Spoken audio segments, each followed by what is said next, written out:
Okay. Right. So the What did he say? Inclusio meant? an inclusio is when you start and finish a piece of literature with the same phrase or section. And there's a number of examples of that throughout Psalms, and in fact there's inclusios all through the Bible, in the Gospels, in Genesis, etc. So there are a couple of oversimplifications in that presentation, which you might notice as I'm sort of unpacking some of the stuff. They went very quickly, so let's go back over what they were talking about and look at it a little more carefully. So there are a number of differences that allow you to tell what poetry is versus what prose is. And the first one, despite what they said, is actually metric. Hebrew poetry actually isn't free verse. It does look like it in translation because it's in translation. But Hebrew poetry does actually have a metrical nature, but it's a complex one. It's based on syllables, and the patterns are complex, and nobody's been able to come up with sort of a structure that explains everything. You can recognize the rhythms in the poetry, but it's very complicated. It's not simplistic like a sonnet or something like that, or a Henry Lawson poem, which has that lovely straightforward rhythm. I can't remember what it's called. But another metrical characteristic is alliteration, and Hebrew poetry has plenty of that, but you don't see that in English, of course, because it's very difficult to translate the same word, to translate a word accurately and keep it with the same letter. And also acrostics, which are starting each line or each section with a new letter of the alphabet in alphabetical order. That's how they usually do acrostics in Hebrew poetry. And there are other more complex things that I won't even bother you with. Come on. The gotcha with this is that metrical patterns aren't visible in English most of the time. So, for example, in Psalm 119, it has an acrostic, and the only way that it's visible is because there's sort of stanza titles in some translations that tell you what's going on. So it's not actually visible in the poem itself, but we'll have a look at the Hebrew. And of course, some of the metrical nature is made visible in the layout. So the lines that are listed in your Bible, they figure that out by this metrical nature. That's how they know where the line breaks are. They don't just randomly do the line breaks. Sometimes they have to actually use the parallelism, which is the next difference, to figure out the line breaks, but most of the time they can use the metrics of the poem. And this is an example. Okay, this is Psalm 119. Now Hebrew is right to left, so the first letter is over here on this side. Psalm 119 starts with Aleph, and notice that Aleph starts every line in the first stanza right up to verse 8 here. First 8 lines. There's 8 lines per stanza, and each one starts with Aleph. And then the next one starts with, what's the next Hebrew letter? Bit. Yeah, that's alphabet. Yeah. I'm not sure what this is doing. Sorry. I think they were trying to find it. Yeah, I don't know. And then whatever the next one is. I keep on thinking of Greek, but it's a bit different. All these alphabets are actually related to one another. They come from the Phoenician alphabet. That's why we've got Aleph and then Bet, which sounds similar to A and then B, or Alpha and Beta in the Greek. It's because they all come from the same place, which was the Phoenician alphabet. And little bonus trivia, we know about the Phoenician alphabet, but the Phoenician language, nobody's been able to translate it. So we have Phoenician literature, but nobody can understand it because it's untranslatable. We don't have any Rosetta Stone for the Phoenician language. So there's a mystery for people to discover sometime in the future, maybe. And Psalm 119 goes through the whole alphabet, which I think is 22 letters in the Hebrew alphabet because they don't have vowels. So it's beautiful. It's such a beautiful structure. It's so elegant. And it's not just that, of course. If you read Psalm 119, you'll see that the language itself, the meaning is beautiful as well. But the Hebrew language is exquisite. And for us, the only way to appreciate that is to read a good commentary which helps you unpack what's going on in the Hebrew, and we can sort of vicariously appreciate it. Other than that, you can, of course, learn Hebrew. So. How easy is that? So that's something that I've got in my future. Well, the amazing thing about Hebrew is it was a dead language.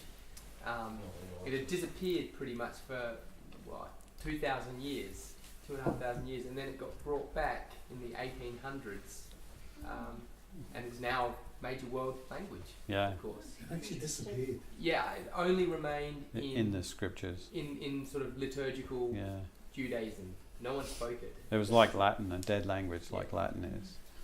And then Israel sort of resuscitated it. On. And now it's their national language. Wow. And it is the ancient Hebrew. It's the ancient Hebrew that they resuscitated. So it's not like it's modern. Like modern Greek is very different to ancient Greek. English is different to ancient That's right. Old English. Yeah, and because it was a dead language that they brought back to life, it's the the ancient old one Hebrew that they're using. Wow. Although obviously it has lots of loan words and stuff that make it a different language in practice. But the written is still Yeah, the same. yeah, So kids are learning all those little squiggles. yeah. And the one that you've got look like a Y. That I think if you go back a slide, there was the bottom bit. You've got that Y looking one. The L's. The upside down Y. This one. The T one. And next one 25. This one. You got That. T with one dot there, but a little bit. Then These you've got little- one with two dots underneath, and then you've got this one here, one dot there, Yeah. a line, and three dots underneath. These dots, all these dot things are they're vowel points. So because the original language didn't have vowels, right? It was just these syllables, which are the main characters. Right, yeah. But that meant that the words were ambiguous because you had to fill in your own vowels. That's how we get Jehovah and Yahweh. Oh, Yeah. Don't know which is the correct pronunciation because they don't know what the vowels are. So now they have a symbol to indicate the vowels. Yes. Oh, right. So the Masoretes pointed, or was it before the Masoretes? Somebody pointed all of the text and said this is the word that this actually is, and so that removed the ambiguity. So part of translation and textual criticism is figuring out, did they get that right? Is this actually the word that was originally intended, or did they point it incorrectly? And Jehovah Yahweh, the reason why we say Yahweh nowadays is because they realized that Jehovah was pointed with Adonai, which is the word that they would say because they weren't allowed to say Yahweh. Right. And so they would say Adonai instead, which is another name for God. It's just Lord. And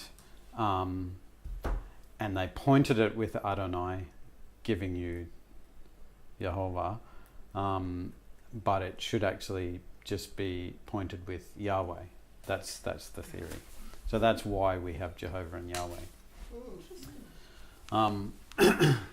Now, the second difference of poetry from prose is this parallelism that they talked about, and it's a parallel of ideas between one or more lines. They said two lines, but often what you find is there's actually more lines, and we'll see an example right here. In fact, in Genesis 1:27, the first bit of poetry in the Bible. And I've got the Hebrew and the English here, and I've highlighted the words. So in the you can see in the Hebrew it starts over here. Yeah, I needed that. It starts with bara, create, and so bara Elohim.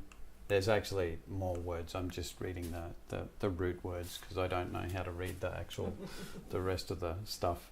And this is Adam, man, and then Selim or something is image. So it's created.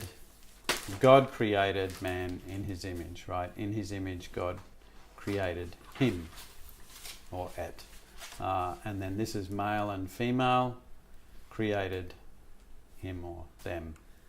So the English here matches that, but it's wordier because Hebrew is a language that, like Greek, the ends of the words, etc., tell you what what we do with lots of separate words.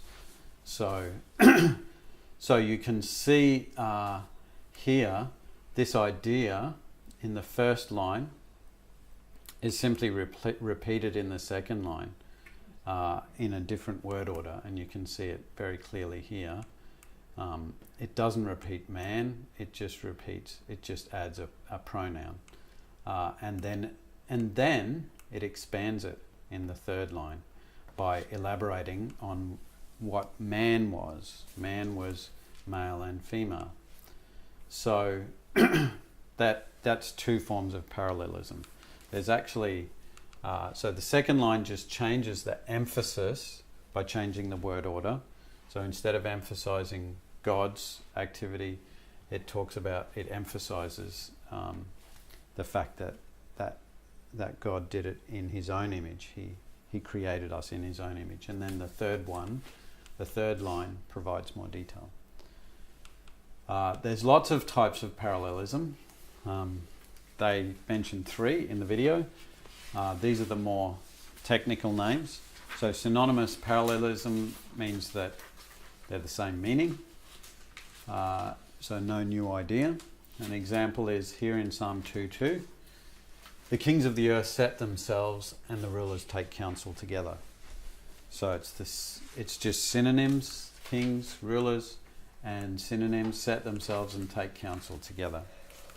So line 1 introduces the idea, line 2 repeats it in new words. But of course, even in a synonymous parallelism where you're repeating something in the same words, in new words, the same thing in new words, you do actually always add some meaning because the words have different nuances. So there's no such thing as exact synonymous parallelism unless you just repeat the same words, and that's not actually called parallelism, that's called repetition. So that was invented by himself. yeah. So the second type of parallelism is called step parallelism, and this is the most common form, and this is where you actually add to the idea in the first verse. So in Psalm 1:3 you can see 4 steps. It starts off in line 1 with a line that introduces this idea and metaphor of a tree being planted by streams of water, and a righteous man being like that. And then it continues in line 2 to show the consequences of that, and using the same metaphor. He bears fruit. And then in the third, it goes on to explain another consequence or a further effect. The leaf doesn't wither. And then in the 4th verse, it abandons the metaphor and then expands this whole idea that it's been working with and brings it back to the person, to the righteous man. In all that he does, he prospers.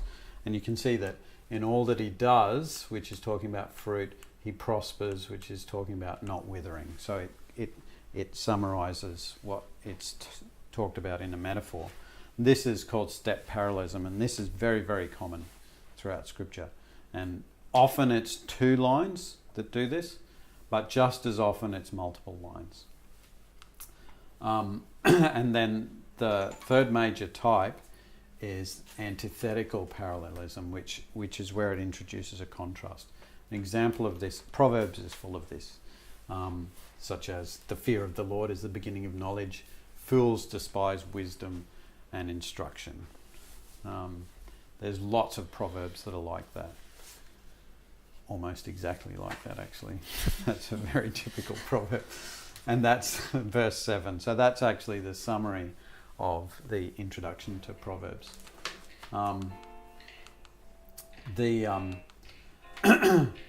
Sometimes, so that's, in this case, it's a complement, right? Sometimes it's a contrast, sometimes it's an opposite.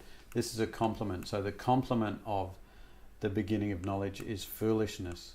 So, or I guess you could say the complement of the fear of the Lord is foolishness, and the beginning of knowledge is therefore the opposite of wisdom and instruction. So there's a lot going on, and some people try to categorize this very, very finely, but there's not really much point in doing that, I think. Another difference between prose and poetry is that poetic language has a high density of figures of speech, such as metaphor, simile, hyperbole, metonymy. Does anyone know what metonymy is? I've forgotten what hyperbole is. Hyperbole is exaggeration. Jesus used hyperbole a lot. Unless you cut off your hand, you'll be thrown into hell, and stuff like that. I love hyperbole. I was guilty of a lot of hyperbole until I moved overseas and people had no idea what I was talking about. They completely misinterpreted me, so I had to cut back on it. Metonymy is when you use a part of something to indicate the whole. A classic example is when you're counting cattle, you say head, like I've got 500 head of cattle. It doesn't mean that you've got 500 craniums of bovine beasts. It means that you're talking about the whole thing. Yeah. And another example is if a ship goes down and 100 souls were lost.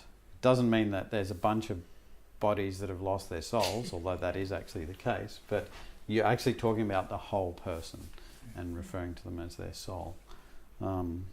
There's lots of examples in English. We use metonymy a lot, and so does Hebrew. It uses metonymy all over the place. Anthropomorphism, of course, talking about something as if it was a person, and zoomorphism, talking about something as if it was an animal, which we just saw in the video, talking about God, the blast of his nostrils. People don't go around blasting their nostrils, but animals do. So that was probably zoomorphism. There's other poetic language, another type, language tricks. One of my favourites, paronomasia, which is basically puns. Hebrews love puns. If you read the Bible in Hebrew, which I don't, but I have read commentaries which talk about it, it's chock-a-block full of puns. For example, Isaac means laughter. And if you read the story of Rebecca giving birth to Isaac, or the process of that, Rebecca laughed, right? And Isaac was called laughter, and they play on that. There's also pleonasms, which is just a repetition of a word. Alliteration, which we know what that means. I was trying to think of an alliterative way to say that, but I can't do that offhand. Acrostics, which we talked about before. Assonance is just the same sound. So rhyme is a subset of assonance, but assonance is more general. It's the slithery snake. That's alliteration, yep. Rhetorical structures are also very common in poetry, and they include things like rhetorical questions, chiasms, which is where you link the first and the last and the second last and the third last. So it creates this sort of X, which is chi is the Greek letter X. And an example of a pleonasm, which remember is repetition, is repetition of a sound. Actually, I think this is actually an example of paronomasia as well. But in Isaiah 5:7, it says, he looked for justice, which in Hebrew is mispat, but saw bloodshed, mispah, for righteousness, tzedakah, but heard cries of distress, seakah. So there's this sound and a play on words and this repetitive nature, and it all makes it ties it all together and makes it exciting and interesting and intellectually stimulating. Unfortunately, we miss out on Unless you read too much reads about it. it. Yeah. And the fourth difference from prose, and they mention this in the Bible Project video, but often if you're reading a book on hermeneutics, they don't mention this. But prose has a different sort of purpose. Prose has a different purpose from poetry. Poetry is more about conveying feelings and emotions and perspectives than prose, which is more about conveying ideas and knowledge. So in the Psalms, the way that people divide Psalms up, other than which book they belong in, is by what their emotional purpose is, and I'll show you the divisions. And Proverbs, of course, focus on wise behaviour, but they're not actual rules. They're not laws. They're just sort of Wisdom. Wisdom. So it's a different thing from legalism. Job and Ecclesiastes and Lamentations are all wrestling with the experience of suffering and evil, not with the intellectual problem, but with the intellectual problem rolled into the emotional and social problems. So they have to be in poetry in order to convey that agony and that frustration and that angst. And Song of Solomon, of course, is glorying in sexual love. So it's not going to be much fun if it was written in prose and was saying, you do this and you do that, and this is stimulating and that's enjoyable. It's got to actually express the feeling through poetry. And prophets use poetry for the same reason. They want to express grief or desire for justice or hope or triumph or despair or other feelings. And so poetry is used in Scripture to convey a perspective that includes the whole of the person, not just knowledge and intellectual content. So we talked about metaphor and similes and those images. So what is biblical imagery like? Does the Bible have special imagery? Remember that imagery is culturally specific, right? For example, in Australia, a slouch hat, if you see a slouch hat, you immediately recognise that as symbolising an Australian soldier. I was watching, I think it was there's a new emperor in Japan just last week. A new emperor was crowned, and there was a little clip of the previous emperor when he was being crowned or something. No, it could have been the Thai emperor, because there've been two. There've been two in the last week. One of them, I think it might have been the Thai emperor actually, and he came out and it looked like he was in a slouch hat. And I was like, what? Is he an Australian soldier? That was sort of I didn't think that intellectually, but that was my gut response, because that's an iconic image for us. It carries a meaning. And same with meat pies. They're not just a recipe or something. They actually carry this whole concept with them.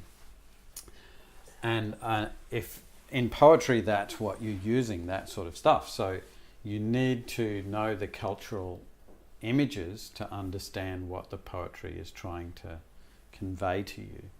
So what's the Bible's cultural images? How can we learn about that? That's what this video is about.